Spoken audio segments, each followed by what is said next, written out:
फिर जब मनुष्य भूमि के ऊपर बहुत बढ़ने लगे और उनकी बेटियां उत्पन्न हुई, तब परमेश्वर के पुत्रों ने मनुष्य की पुत्रियों को देखा कि वे सुंदर हैं, सो उन्होंने जिस जिसको चाहा उनसे ब्याह कर लिया। और यहोवा ने कहा, मेरा आत्मा मनुष्य से सदा लो विवाद करता न रहेगा, क्योंकि मनुष्य भी शरीर ही है, उसकी आयु 120 वर्ष की होगी। उन दिनों में पृथ्वी पर दानव रहते थे, और इसके पश्चात जब परमेश्वर के पुत्र मनुष्य की पुत्रियों के पास गए, तब उनके द्वारा जो संतान उत्पन्न हुए वे पुत्र शूरवीर होते थे, जिनकी कीर्ति प्राचीन काल से प्रचलित है। और यहोवा ने देखा कि मनुष्यों की बुराई पृथ्वी पर बढ़ गई है, और उनके मन के विचार में जो कुछ उत्पन्न होता है सो निरंतर बुरा ही होता है। और यहोवा पृथ्वी पर मनुष्य को बनाने से पछताया, और वह मन में अति खेदित हुआ।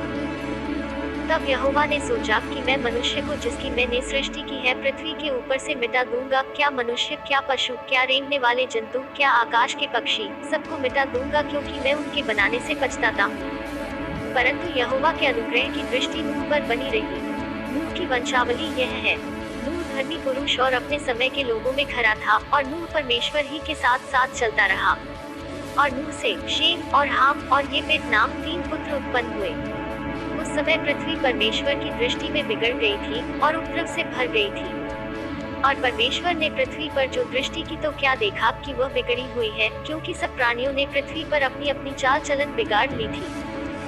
तब परमेश्वर ने नूह से कहा, सब प्राणियों के अंत करने का प्रश्न मेरे सामने आ गया है, क्योंकि उनके कारण पृथ्वी उपद्रव से भर गई है, इसलिए मैं उनको पृथ्वी समेत नाश कर डालूंगा।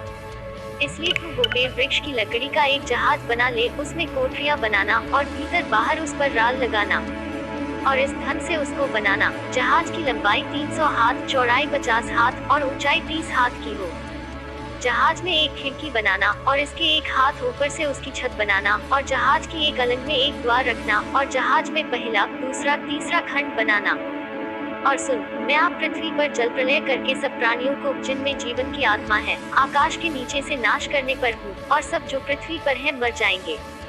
परंतु तेरे संग मैं वाचा बांधता हूँ, इसलिए तू अपने पुत्रों, स्त्री और बहुओं समेत जहाज में प्रवेश करना। और सब जीवित प्राणियों में से तू एक एक जाति के 2-2 अर्थात एक नर और एक मादा जहाज में ले जाकर अपने साथ जीवित रखना। एक एक जाति के पक्षी और एक एक जाति के पशु और एक एक जाति के भूमि पर रेंगने वाले, सब में से 2-2 तेरे पास आएंगे कि तू उनको जीवित रखे।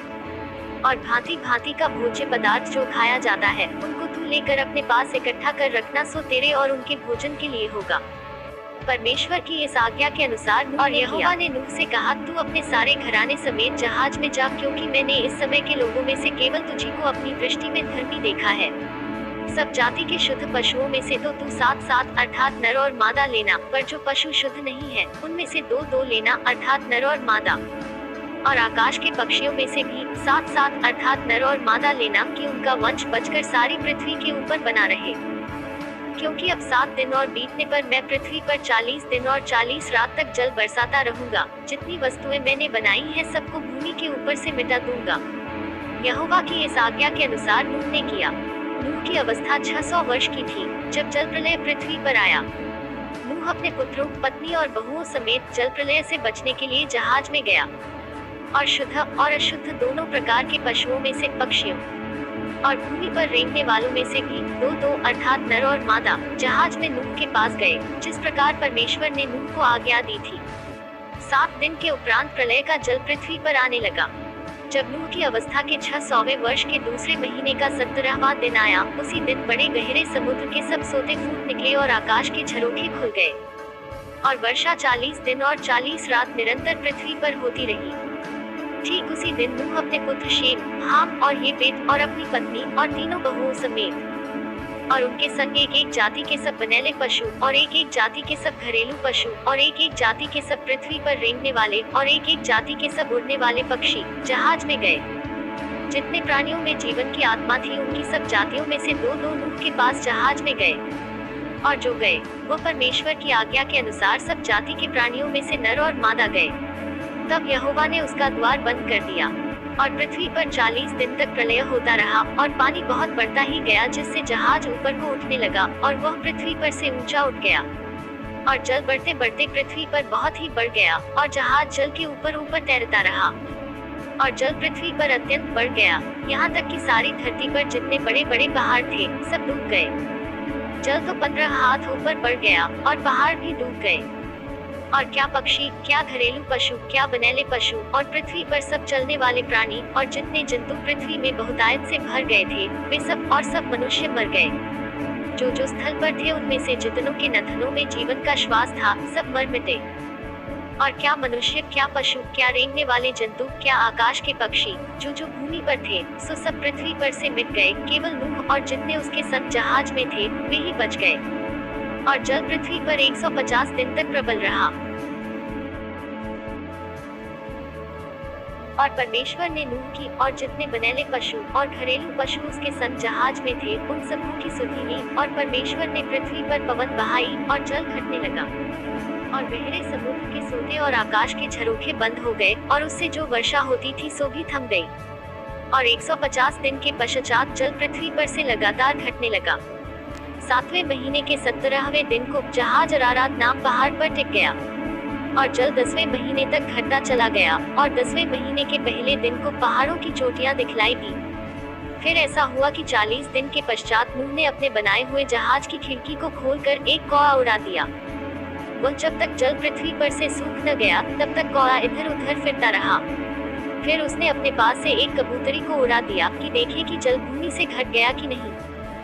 उस कबूतरी को अपने पैर के तले टेकने के लिए कोई आधार नहीं मिला, सो वह उसके पास जहाज में लौट आए। क्योंकि सारी पृथ्वी के ऊपर जल ही जल छाया था, तब उसने हाथ बढ़ाकर उसे अपने पास जहाज में ले लिया। तब और 7 दिन तक ठहर कर उसने उसी कबूतरी को जहाज में से फिर उड़ा दिया। और कबूतरी सांझ के समय उसके पास आ गई, तो क्या देखा कि उसकी चोंच में जलपाई का एक नया पत्ता है। इससे नूह ने जान लिया कि जल पृथ्वी पर घट गया है। फिर उसने 7 दिन और ठहर कर उसी कबूतरी को उड़ा दिया, और वह उसके पास फिर कभी लौट कर न आई। फिर ऐसा हुआ कि 601 वर्ष के पहले महीने के पहले दिन जल पृथ्वी पर से सूख गया। तब नूह ने जहाज की छत खोलकर क्या देखा कि धरती सूख गई है। और दूसरे महीने के 27वें दिन को पृथ्वी पूरी रीति से सूख गई। तब परमेश्वर ने नूह से कहा, तू अपने पुत्रों, पत्नी और बहुओं समेत जहाज में से निकल आ। क्या पक्षी, क्या पशु, क्या सब भांति के रेंगने वाले जंतु जो पृथ्वी पर रेंगते हैं, जितने शरीरधारी जीव जंतु तेरे संग हैं, उस सबको अपने साथ निकाल ले आ कि पृथ्वी पर उनसे बहुत बच्चे उत्पन्न हो और वे फूले फले और पृथ्वी पर फैल जाएं। तब नूह और उसके पुत्र और पत्नी और बहुएं निकल आए। और सब चौपाए, रेंगने वाले जंतु और पक्षी और जितने जीव जंतु पृथ्वी पर चलते फिरते हैं, सो सब जाति जाति करके जहाज में से निकल आए। तब नूह ने यहोवा के लिए एक वेदी बनाई और सब शुद्ध पशुओं और सब शुद्ध पक्षियों में से कुछ कुछ लेकर वेदी पर होम बलि चढ़ाया। इस पर यहोवा ने सुखदायक सुगंध पाकर सोचा कि मनुष्य के कारण मैं फिर कभी भूमि को शाप न दूंगा। यद्यपि मनुष्य के मन में बचपन से जो कुछ उत्पन्न होता है सो बुरा ही होता है, तो भी जैसा मैंने सब जीवों को अब मारा है, वैसा उनको फिर कभी न मारूंगा। अब से जब तक पृथ्वी बनी रहेगी, तब तक बोने और काटने के समय ठंड और तपन, धूपकाल और शीतकाल, दिन और रात निरंतर होते चले जाएंगे।